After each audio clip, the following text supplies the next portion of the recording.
అనుమతి పొందిన దానికి భిన్నంగా ఇంటి నిర్మాణం చేపట్టారని ఖమ్మం లా అండ్ ఆర్డర్ మాజీ డీసీపీ సుభాష్ చంద్రబోస్పై ఖమ్మం హవేలీ పోలీస్ స్టేషన్ పరిధిలో కేసు నమోదైంది. మున్సిపల్ కార్పొరేషన్ కమిషనర్ సురభి ఫిర్యాదుతో 420 కింద చీటింగ్ కేసు రికార్డు చేశారు. ప్రభుత్వ ఆదాయానికి గండి కొట్టారని మున్సిపల్ కమిషనర్ ఆగ్రహం వ్యక్తం చేశారు. సుభాష్ చంద్రబోస్తో పాటు ఆయన భార్య కుమారుడు పైన కేసు పెట్టారు. మరిన్ని డీటెయిల్స్ ఖదీర్ అందిస్తారు. ఖదీర్, సుభాష్ చంద్రబోస్ పై కేసు అప్డేట్స్ ఏంటి?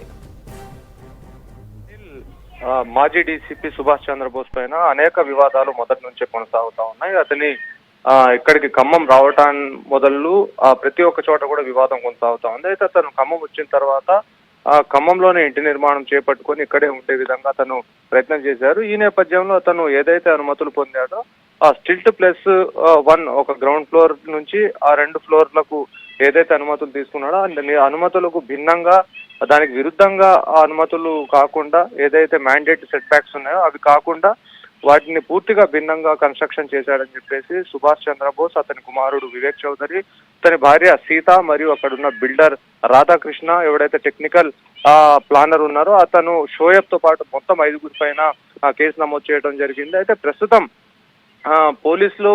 పోలీస్ చర్యల కంటే ముందుగా అతనికి సమయం కూడా గడువు ఇవ్వడం జరిగింది. ఏదైతే అతను నిబంధనలకు విరుద్ధంగా నిర్మించడం జరిగిందో వాటిని తొలగించాలని చెప్పేసి, వాటిని డిమాలిష్ చేయాలని చెప్పేసి గడువు కూడా ఇచ్చారు.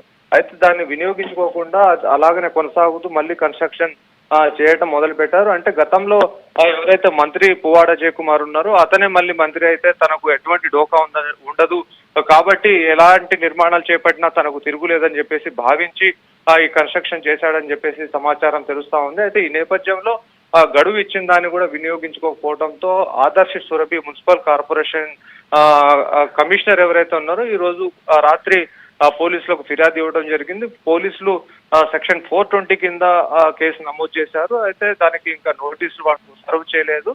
కేసు అయితే నమోదు చేశామని చెప్తున్నారు. దీనిపైన విచారణ కొనసాగుతా ఉంటుంది. ఎవరైతే ఇప్పుడు అక్కడ కన్స్ట్రక్షన్ చేస్తున్నారో వాళ్ళని కూడా అదుపులోకి తీసుకుంటామని చెప్పేసి పోలీసులు తెలుపుతున్నారు. అయితే ప్రస్తుతం కమిషనర్ దానిపైన చాలా సీరియస్ గా ఉన్నట్టు తెలుస్తా ఉంది. ఒక ఐఏఎస్ అధికారికి సంబంధించిన ఐఏఎస్ అధికారులకి ఇచ్చే నివేదికలు, అదేవిధంగా టీఎస్బీ పాస్ లో మీరు పొందుపరిచిన ఏదైతే అంశాలు ఉన్నాయో వాటికి భిన్నంగా ఏ విధంగా కడతారని చెప్పేసి, అంటే ప్రభుత్వ ఆదాయానికి గండి కొట్టే విధంగా అతను ప్రయత్నం చేశారని చెప్పేసి తెలుస్తా ఉంది. ప్రభుత్వ ఆదాయాన్ని గండి కొట్టడంతో పాటు ఏదైతే మ్యాండేట్ సెట్ బ్యాక్స్ ఉండాలో ఆ విధంగా లేకుండా వాటిని ఉల్లంఘించారని చెప్పేసి కూడా కమిషనర్ ఆగ్రహం వ్యక్తం చేయడం జరిగింది. దీంతో పాటుగా ఎక్కడెక్కడ ఉల్లంఘన ఈ విధంగా జరిగిందనే దానిపైన కూడా కమిషనర్ చర్యలు తీసుకోబోతున్నట్టు తెలుస్తా ఉంది. ప్రస్తుతం ఇక్కడ సుభాష్ చంద్రబోస్ కానీ అతని కుమారుడు ఎవరు కూడా అందుబాటులో లేనట్టు తెలుస్తా ఉంది.